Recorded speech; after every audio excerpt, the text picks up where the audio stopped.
नशीतवानरजीम बिस्मिल्लाहिर्रहमानिर्रहीम। करोड़ों दूध नबी पाक सल्लल्लाहु ताला अलैहि वसल्लम की ज़ात अक़दस पर। अस्सलाम वालेकुम नाज़रीन, एक पिछला पूरा वीक जो गुज़रा उसमें एक बात बहुत ज़्यादा सोशल मीडिया पर, हमारे अखबारों में, हमारे इलेक्ट्रॉनिक मीडिया पर, और ये मौजू बहस बनी पूरी दुनिया में, तरक्की याफ्ता ममालिक में भी, क्योंकि ये फ़्रांस के एक नोबल इनाम याफ्ता की बात थी। मैंने एक माह पहले एक वीडियो की थी, मैं आपको उसके चंद नुकात और इसका लुबिल बाब थोड़ा सा बता देता हूँ, तो आप अंदाज़ा करेंगे कि मेरा कोई ऐसा शुमार नहीं है, ना कोई साइंसदानों में, ना कोई डॉक्टरों में, ना कोई ऐसा, मगर मेरा एक इस मेडिकल लाइन से ताल्लुक़ है, फील्ड से मैं वाबस्ता हूँ। तो मेरी बात आप इंशाअल्लाह जब लुबिल बाब निकलेगा तो आप देखेंगे। मैं एक लिंक भी दूंगा अपनी पुरानी वीडियो का जो एक महीना पहले लोड हुई थी, तो आप ज़रूर देखिएगा कि वो साइंसदान असल में क्या क्या रहा है। मैंने जब ये इस बारे में भी एक वैक्सीन पे भी मैंने वीडियो काफ़ी की हैं, इस हवाले से भी मैंने की, मगर जो मैंने एक माह पहले की थी जिसमें मैंने ये नुक्ता उठाया था कि वैक्सीन पहली बात तो इतनी जल्दी लग नहीं सकती पूरी दुनिया को, और ना ही इतनी प्रोड्यूस की जा सकती है। तो मैंने ये इस वीडियो में कहा था कि हमें चाहिए कि वैक्सीन लगवाने से पहले हमारा एक antibodies COVID test for antibodies हो जाना चाहिए। अगर हमारी एंटीबॉडीज़ नेचुरली कुदरती तौर पे बन गई हैं तो हमें वैक्सीन में थोड़ी सी ताख़ीर करनी चाहिए। उसका फ़ायदा क्या होगा?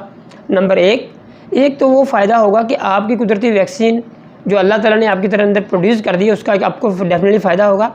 दूसरा ये कि जिनके अंदर ये नहीं बनी, वो वैक्सीन जो इस वक्त जो जितनी मकदार में प्रोड्यूस हो रही है, वो आसानी होगी उन लोगों तक पहुंचाने में, उन लोगों को लगने में जिनमें ये नेचुरली प्रोड्यूस नहीं हुई।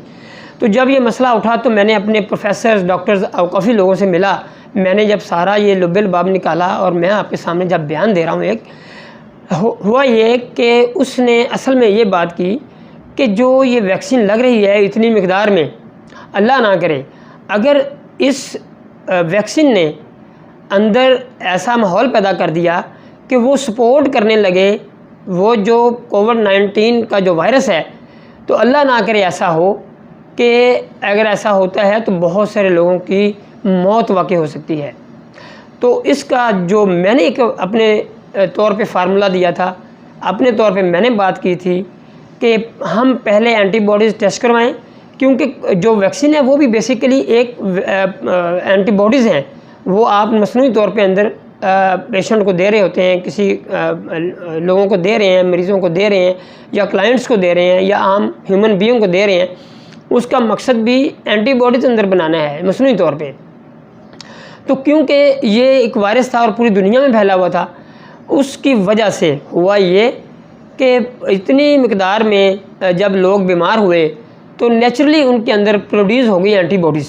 लिहाजा हमें चाहिए था, जो मैंने एक माह पहले वीडियो की थी, मैंने लिंक भी दिया है, वो भी आप उसको जाके देख सकते हैं। मिसकंसेप्शन है या मिस थिंकिंग अबाउट कोविड-19, उसमें यह बात मैंने बड़ी वाज़ेह तौर पे बताई कि पहले एक टेस्ट करवाना चाहिए।